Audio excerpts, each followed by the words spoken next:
In today's video, I'm going to teach you how to filter leads in Pipedrive 2026 step-by-step beginner tutorial. By the end of this walkthrough, you'll know exactly how to surface the right leads in seconds, using Pipedrive's built-in options and a simple custom filter. Let's get started. First, open your Pipedrive workspace and go to Setup. This takes you into the area where core preferences live and makes it easy to reach the tools you'll use for organizing your pipeline. You don't need to change any settings here. We're simply using this path to land in the right place for lead management. Next, look to the left-hand panel and click Leads. This opens the Leads inbox, which is different from deals.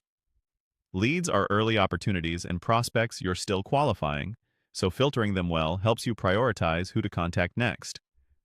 At the top of the Leads inbox, click the drop-down that shows who you're viewing and choose Everyone. Selecting Everyone ensures your view covers all leads you have permission to see, not just those assigned to you.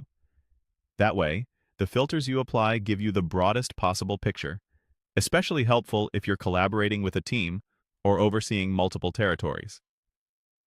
Now, click Filters.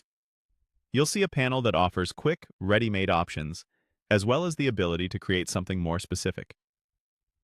If one of the presets matches what you need, like a view focused on recent leads, a particular status, or the ones assigned to a certain owner, go ahead and select it. This is the fastest way to get to a focused list without any extra setup.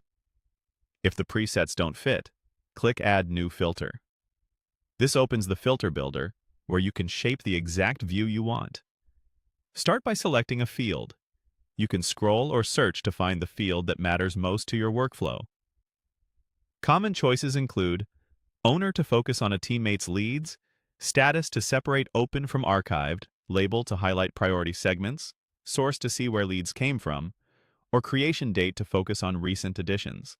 As you pick a field, Pipedrive will offer sensible condition options, like is, contains, or before, after, based on the field type, and matching leads will update in your list so you can immediately see the impact. That's it. You went to Setup, opened Leads, set the scope to Everyone, opened Filters, chose a preset, or added a new filter, and selected the field that defines your view. Use this process anytime you need clarity fast, and you'll always know exactly which leads deserve your next move.